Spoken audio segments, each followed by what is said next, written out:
सियासत की उसने ताहयात भीख मांगी है आवाम से। लेकिन कभी शौकत खानम पे हमारे बॉर्डर पे जो सूरत हाल है, मुझे ये समझ नहीं आया टीवी उस पर डिस्कस क्यों नहीं कर रहा। हमारे जो फौजी शहीद हो गए, देखिए मेरी बात सुने, कश्मीर हिंदुस्तान का हिस्सा बन गया, मानती हैं हाँ या ना? नो कमेंट, जवाब चाहिए। नहीं, नो कमेंट, आगे। बच्चों में ड्रग्स, ये स्कूलों में, तमाम बड़े स्कूलों में आइस और कोकीन भर दी। किसी को पता था इसके आने से पहले कोकीन क्या होती है? इसने किया।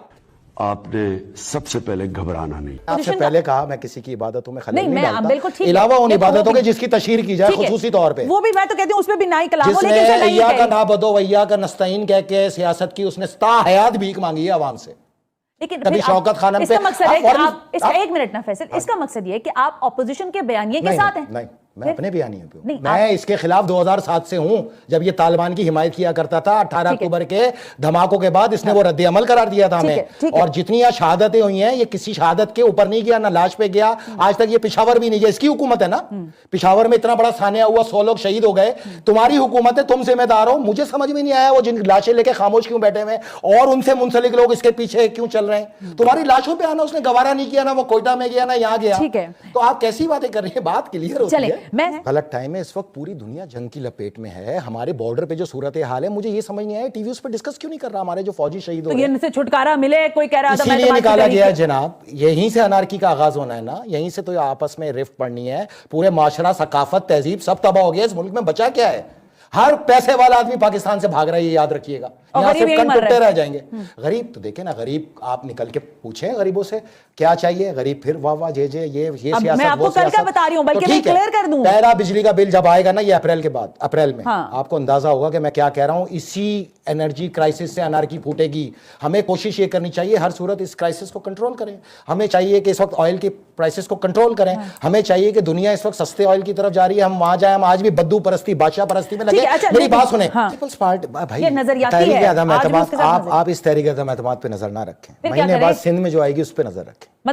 मतलब आगे मैंने क्लियर बता दिया आपको, इन्हीं पे पढ़नी है आके। मैं समझी नहीं क्या मकसद है इस बात। क्या मकसद है इसका? तो कुछ नहीं होना, इसका अहम तरीन है, इस पे नजर रखें। मुराद अली शाह जाएंगे, जाना चाहिए उसको।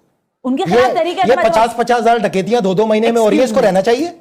ये घरों में रेप हो रहे हैं डकैतियों के दौरान, इसको रहना चाहिए। कौन लाएगा तहरीक आदम एतमाद इनके खिलाफ? अब जो भी इसके खिलाफ कौन लाया भाई? किसके खिलाफ? बुज़दार के खिलाफ? नहीं, ये फकीर आजम साहब के खिलाफ। वजीर आजम के लिए कौन लाया? अच्छा, हाँ, समझे आप मेरी बात को। ये बड़ा ऊंचा खेल है। ये सारा खेल जो है असल से अच्छा, तवज्जो हटाने के लिए। बात खुद ही की ना। अब मैं आपको बता देता हूँ ये तवज्जो क्यों हटाई जा रही है। इसको 8 काम मिले थे, 8 में से 5 इन्होंने कर दिए। देखिए मेरी बात सुने, कश्मीर हिंदुस्तान का हिस्सा बन गया, मानती हैं हाँ या ना? नो कमेंट, जवाब चाहिए। नहीं, नो कमेंट, आगे चलें। देखे ना, मतलब आप भी सियासतदान बन गए हैं। मैं सियासतदान, मैं बताता हूं, ये है, चलें रिजर्व रखती रहें। ये है 2017 का नक्शा। नहीं, सुने ऐसी बात नहीं करें ना, खुल के चलें। कब तक झूठ बोलेंगे? मैं झूठ क्या बोलूंगी? सुने, ये 2017 में डॉटेड नक्शा है, इसका मतलब के मुतनाज़ा इलाका है। सही है। और ये 2020-21 का नक्शा, इसका मतलब है कि वो हिंदुस्तान में एक परमानेंट लकीर आ गई। डॉट में नहीं है, लकीर में, यानी उसका हिस्सा हो गया। किसकी गवर्नमेंट में हुआ ये काम? तो आप कह रहे हैं कि मुझे लड़ने के लिए लाया गया था? एक मिनट, आप मुझे जवाब, टाइम आपके पास कम है, जल्दी से जल्दी बता देना। किसने किया ये काम? मुझे नहीं पता, इसकी हुकूमत में हुआ। अच्छा, ठीक है। अच्छा, स्टेट बैंक को IMF के हवाले कर दिया गया। किसकी लेजिस्लेशन से हुआ ये काम? पीपल्स पार्टी, तमाम जमातों की और इसकी मुशावरत से ये काम हो गया। तो ये सारी कौन सा फोन कॉल था जिसपे तुम सारे एक हुए? तो उसी फोन कॉल पे ये दोनों टकराए हुए। अच्छा, अब आप मेरी बात है रोथशाइल्ड की मातहती से चलने वाली फोन कॉल। अब आप मेरी बात, नंबर 2 हो गए। अब तीसरा सुने, अफगानियों को पाकिस्तानी किसने किया? आईनी तरमीम के अंदर इमरान हुकूमत ने किया। गवाह, अच्छा गवाह, 7 मुहर्रम 2018 को इससे जद्दा के पैलेस में मेरी गिरफ्तारी का मुतालबा किसने किया? मैं बताऊं कि आवाम में आके अरामको को गवादर में लाना था, इसलिए मुझे अंदर डाला। सीधी बात है, क्लियर बात है, इसने किया। बच्चों में ड्रग्स, ये स्कूलों में, तमाम बड़े स्कूलों में आइस और कोकीन भर दी। किसी को पता था इसके आने से पहले कोकीन क्या होती है? इसने किया। अब इसके 3 काम है। नहीं, ये तो खैर अभी का नहीं है ना सर, ये तो कोकीन नहीं थी, कोकीन केमिकल ड्रग्स नहीं थी, आइस और कोकीन नहीं थी। लिसन, आइस तो खैर अभी का है, लेकिन लगाऊंगा ना, मुझे चैलेंज करो, मैं बताऊंगा कौन। अच्छा, अब मेरी बात सुन लेना, एक मिनट 3 काम रह गए, सुन लें। वो फौज में पिंग करना, जिस पे ये आजकल लगा हुआ है। कौन? आपका हुक्मरान। तो ये सारे वो तो कह रहे हैं नवाज शरीफ करवाना चाहते हैं। ना, ये ग्रुपिंग इसकी ये कर रहा है।